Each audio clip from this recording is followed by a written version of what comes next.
Hello everyone, this is Mr. Informal back with the latest and greatest Mr. Informal podcast. We are on the podcast 163. Yes, 163. So first and foremost, I just want to say hopefully you had a great Independence Day. As of last week, it was pretty hot, but finally we got some fireworks popping up. Got a lot of barbecues, a lot of celebration and festivity happening last week. Not only that, it was obviously a long weekend because Monday was a national holiday. So please do not forget to add me on Instagram MISTERINFORMAL, and then check out my website mrinformal.com, MRINFORMAL.com. And so as the United States is opening up, hopefully you are still being safe. Hopefully you cleaned up your hygiene, or certainly improve your hygiene. Basically just clean up, make sure you are clean. Let's start being neat and also healthy. Always stay healthy. And so these are the 4 topics for the Mr. Informal podcast. Number 1, Nike sneakers app. They said that you're not going to get some type of VIP treatment on it. Number 2, Instagram is saying that they're not going to be just photos anymore. They're moving on to videos. Number 3, Amazon is going to track your sleep. Yes, I'm not happy about that. Tracking your sleep. Number 4, celebrity creative directors. And there's no article on this, but I just want to speak on it. Because apparently there's a lot of celebrities out there that are becoming creative directors, at which I think they should not be. Or if they do become one, I think they should put their 100% dedication on it. If not, it should not be something that they should be doing. So those are the 4 topics for this Mr. Promo Podcast 163. And so let's start the podcast. First topic is from hypebeast.com. It says, Nike article title is Nike says bots will not help anyone get exclusive access to sneakers. Just last month, Nike revealed that the sneakers app would be receiving an update for exclusive access launch model coming this summer 2021. The brand recently shared additional details that showed users how they can receive access to Nike most coveted drops outside of regular launch dates. The brand emphasized that its goal to provide its members with access to the most exclusive products. However, content engagement is a must in order to be notified of any upcoming drops. Users are encouraged to tune into Sneakers Live session as ways that will help them increase their chances of getting exclusive access. Nike also confirmed that bots would not do anything to help users get greater chances. Using a bot to set up multiple accounts or tap on buttons will in fact get users blocked from launch access. It is to be acknowledged that it is not something new for Nike to give its members exclusive. I find that as a lie. Let's be honest. Nike is doing some backdoor deals, shenanigans. Not only that, I'm pretty sure that their fintech system, their payment transaction, or their transaction can easily be hacked by bots. And as you know, every damn time that they have some kind of drop, for some reason the resellers get it, either from the factory, from Nike themselves, or from some other Nike partnership out there. It doesn't matter, whether it be sneaker app or some kind of app that they choose. Somehow or another, these resellers that use Nike bots or Nike sneaker bots are always getting these sneakers. And I don't know why they're announcing this now. This has been happening for a couple of years, and now they're just doing it. They're just making these types of announcements. To me, it is not acceptable. Yes, I am putting the pressure on Nike because I feel as though that for a company this big, for a company that's number 1 in the footwear in terms of market share, not in terms of abilities or its innovation, then certainly Nike could do so much, but they're not going to, because they know that as long as they make their money, they don't care what happens after the sale or whatever that the person does to them or a certain company does to them.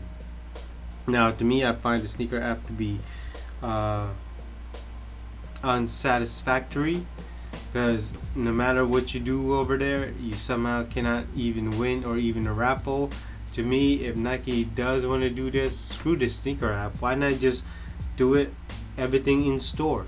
Have people wait in line so you can actually see what kind of person that this person is buying. Not only that, how many they're buying. So certainly, it's pretty obvious. You can easily demolish the amount of quantities that one person can buy just by doing everything in one in line, just in person. I mean, screw the sneaker. I just get rid of that. If I was Nike, like, you gotta buy all the sneakers in store. I mean, why not? What's so hard about that? So apparently, user engagement. If you check out a sneakers app under articles, comics, or a certain type of new products, you check it out, you get more chances. But it's basically they have a certain algorithm in their app that makes you be interactive, so you can win a certain type of sneaker. But to me, that's just stupid. Or I know, what, I shouldn't say stupid. That is not a good enough reason why a normal person can't just win one, or can't even just buy one. Why does everything have to be engagement? Oh wait, that's because they're trying to sell your data. That's the only reason why. On to topic number 2 from retail.com, titled, "We're no longer a photo sharing app," says head of Instagram. A multiple social media platforms adapt to shifting user habits. Adam Mosseli, head of Instagram, recently announced that app is pivoting away from being primarily a photo sharing app. Instead, the platform will enhance its features in 4 key areas: creators, videos, shopping, and messaging. Mosseri said a week ago in a video. During the video, Mosseri noted that the China virus accelerated the shift commerce from offline to online by a number of years, and we're trying to lead into that trend through its shopping feature. So basically, Instagram wants to be Facebook. I mean, Facebook owns Instagram. So, I mean, what the hell is the difference? In any case, in his video announcement, Mosseri cited the success of competitors like TikTok, YouTube, and smaller platforms as part of the reason for focusing more on video. In the coming months, the social network will be experimenting with recommendations, starting with sharing to content consumers even from accounts they're not following based on the topics they're interested in, he said. People are looking to Instagram to be entertained, to stick competition, there's more to do, and we have to embrace that means change Mosseri. Look, I don't mind Instagram doing video, but I don't think this head of Instagram even know that not everybody in America has 5G data or even 4G data to always load video. I mean, do we always need video all the time? Even when video cameras was there, photos was still king. I mean, I love looking at old photos being developed. I mean, even now I still look at digital photos. I mean, why does everything have to be in video? I mean, is it because that creators content, or even the influence of TikTok? TikTok is a certain niche, and TikTok they were basically a karaoke or even dancing type videos, or showcasing some type of small videos. Remind me of Vine. It basically reminded me of Vine. It's too bad that Vine was ahead of its time, and basically TikTok took over. So in any case, I don't agree with the CEO. I mean, if they want Instagram to go into that direction, I know what they're trying to do. They're trying to take those users away from TikTok, but I think it's basically too late, because more people are on TikTok now than Instagram. I think that now Instagram should just stay focused on maybe a photojournalistic social media instead of videos. If they want to keep video, fine, but I think they're better on focus on what they have now. Not only that, I know they're also setting up shopping. They're also e-commerce, certainly a discovery of trends or even pictures. But I mean, does everything have to be the same thing all over again? All these social media platforms are becoming the same. It used to be where Instagram was just pictures, that's it. But now, TikTok is doing the same. Facebook's doing the same. I mean, Google is doing the same. Even Apple. No, I shouldn't say Apple, but certainly other social media platforms doing the same. I mean, Twitter is probably going to do the same. I mean, the list goes on and on and on, but I think sooner or later that people are going to have social media fatigue, that they're probably going to choose one. Why do you always have to have every social media out there? So, to me, I disagree with the CEO of Instagram, but if they want to do is their money, whatever, is their company. But certainly in terms of video, TikTok is just better at it. I think Instagram should just stay its own lane and actually improve upon what they have. So here is an interesting article from Bloomberg. Amazon.com wants to monitor you in your sleep for your benefit. Really? Amazon.com has won U.S. permission to use radar to monitor consumer sleep habits. The FCC on Friday granted Amazon.com approval to use radar sensors to sense motion and enable contactless sleep tracing functionalities.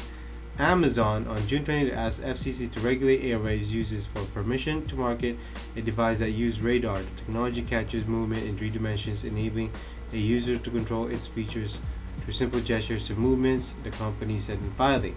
The capability, according to Amazon, could help people with mobility, speech, and tactile impairments, and it could monitor sleep with a high degree of precision. The use of radar sensors in sleep tracking could improve awareness and management of sleep hygiene, which in turn could produce a significant health benefits for many Americans, Amazon in its filing. Man, you can easily see that FCC is easily bought for maybe a couple million or easily. In any case, I really do not like this. To me, this is just a marketing BS stating that to those who have physical impairments or mobility, whatever, disability, and this type of technology could help them. I don't believe that. I believe that this is just another way of Amazon trying to, they already basically broke the rules via the government. Now they're just breaking more rules in terms of privacy. They're just trying to collect data so they can sell data maybe to a certain company that could produce this machine or a certain type of device. Heck, don't be surprised if your Amazon Fire Stick with a microphone is also recording your voices, probably your movement. Heck, I wouldn't be surprised. That's why I don't have the I don't use Amazon Echo, even Siri, or some of these Google devices. I don't use that crap. I really don't. Because again, it's just a way of tracking our activity, collecting more data of us so they could sell it to a person, to an ad company, and certainly they could personalize these ads for us. And so the more they keep doing it, the more we accept it. Is obviously the future is just more tracking, more cameras in the street. As a U.S. citizen, certainly the right to privacy is disappearing, and a lot of these kids nowadays don't even value their privacy, especially freedom anymore. It's as if you get free stuff, hey, they're willing to give all of the things that U.S. fought for.